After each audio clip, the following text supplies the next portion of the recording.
dal leen ak jàmm xëy nag dikk faram-fàcce li yéene kaay xëyandoo nag tàmbale que le quotidien yéene kaay moom mi wax rek ci mbirum aju màkk ji nag gannaaw Riyad mi nga xamante ni jël na ab dogal ngir rek wàññi kotaay bu baax a baax jëm ci réduction boo xamante ni si 30 ba 50% loolu la dal dee dogal nag loolu mu ëpp na di délégation générale ak ñi nga xamante ni moo di les voyagistes nag ci jamono ji ñoo ngi ci xiinam mini bu mag gannaaw bi nga xamante ni dogal boobee dal dinay wàcc yéene kaay bi nag xëy na see faram-fàcce leneen la mu faram-fàcce moo di nappkat yi nga xamante ni naka fekk na leen foofee naka ca Saint-Louis ñu ñàkk seenu bakkan ñoom ñaar ñëpp naka dañ dee làpp rek musiba naaru laay Idrissa Seck ci biir yéenekaay bi moom naka bëgg naa delluwaat ci raay ngir rek fexe ba reconquête waat dëkk boobee nga xamante ni moo di diwaani Thiès yéenekaay bi nag xëy na ci lu bari nag yéenekaay bi le vrai journal ci la mu xëy rek moo di xëy xooliwaat rek ñi nga xamante ni si ñoo di locataires yi si réewum Sénégal ñoo di naka lu mburu du daj pour naka daj nañ ko ndax ci jamono ji naka amul leen loo xamante ni si ñoo ngi leen ciy wolloo mbir mi seer na ci jafe-jafe dund seenu biir waaye itam coono yi nga xamante ni si borom kër yi ñoo ngi leen di tekk loolee lépp nag yéenekaay bi xëy na koo tàqat ñi leneen lañu war a tàqat ñi naka ci les échos yéenekaay naka wax ci war nga xamante ni si moo di Unacois Jàppo mi nga xamante ni dafa massacré Mimran mi moom mi jiite compagnie sucrière sénégalaise naka démb gannaaw ba mu génnee xam ne naka di ñaxtu leen ni ci liggéey yi nga xamante ni moo ngi ko fi amal waa Unacois nag la ñu jàppale rek moo di moom Mimran moom la mu bëgg rek moo di fësal ay entrée boppam kese ndax dafa bëgg rek doon moom kese mi nga xamante ni mooy impacté ci wàllum suukar lu ñu mel naka moo tax muy àddu waaye nag lépp lu mu àddu nag jàppale naka ci mbirum boppam rek la koy yemale ñàkkum gaz gi ñuy coow ci réew mi booba ak léegi naka buñ ci waxul naka coow dina ci doo fuñ ko foogeewul bés bi la jour te la xëye ndax pénurie boobee nag ci wàllum gaz naka Galadima dóor na ci table loxoom naka ne ministre ak bi yor palum pétrole ak énergie naka li ñu sàkku rek ci distributeur solution urgente la ñu bëgg ndax approvisionnement ak correct ci li nga xamante ni moo di borom kër yi ndax yittewoon nañ ko ci jamono ji mënuñoo dund sans gaz enquête yéene kaay dossier ak impact migration famille naka ñi nga xamante ni si seeni borom kër naka dañoo nekk ca bitim réew nag ci jamono ji sonn ñoo ko gën a sonn ndax la ñuy dund à distance métti na lool yenn ci soxna ñoom ci jamono ji ñoo ngi dund lu métti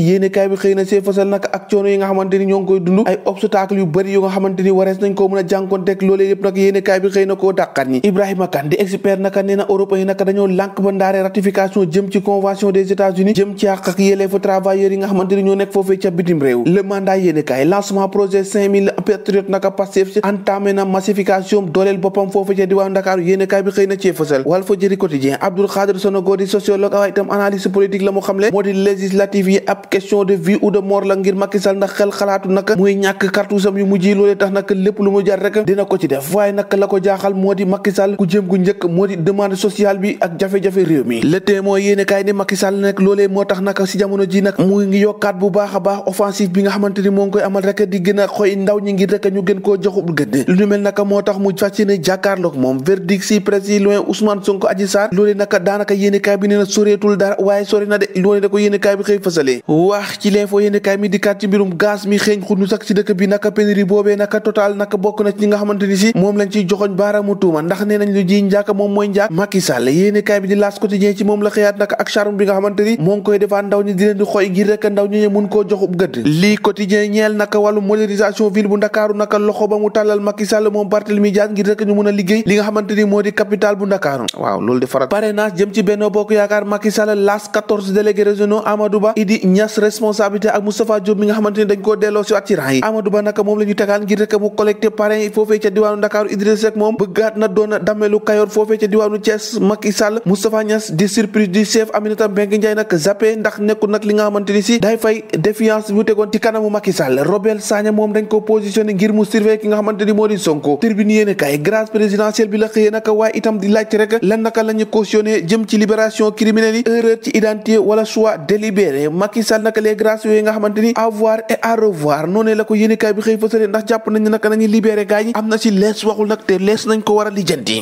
l'observateur di kat naka xëyte université du Sine Saloum naka jamono ji naka moo ngi ci ay scandale yu réy réy ndax ca Fatick ay anciens locaux yoo xamante ni si ñoo nekkoon ca mairie ba foofee la gone di jàngee def ko amphithéâtre ëpp naa def waaye itam nee na daal dañuy def si ay cours ci ay discothèques yoo xamante ni dañ ko abandonné maanaam daal dëkkee ku toltolaan amuñu fu ñu defee cours Kaolack Kaffrine grande désillusion maanaam ñàkku pexe akub tiitaange boo xamante ni bu réy réy daal moo daal étudiants yi explication yi nga xamante ni si directeur du patrimoine ak maintenance de l'USEN naka moom daal dinay àddu di xam ne naka mbir mi ni ko gars yi waxee ak ni mu demee ameewul noonu li am ba des naka suñu làmb yéenekaay moo ngi ciy wax diggante Sa Thiès ak Reug Reug ñoom ñëpp naka ku nekk am na 14 victoires ak 16 combats le meilleur combat de la décennie maanaam fukki at yi ñu weesu naka jàpp leen combat bi bokk na ci combat yi gën a neex nag loolu ngeen yaakaar rek wax ci xew-xew jamono yi ak suñu naataango l'observateur benn waay woo xamante ni si ka ko jàppale moo di benn waay bu nekk ci armée bi mu dal dee braqué benn point d'argent la mu bëggoon rek moo di am lu mu ngéntee doomam ñoo ko déggandoo jaa ngeen jëf ba ëllëg.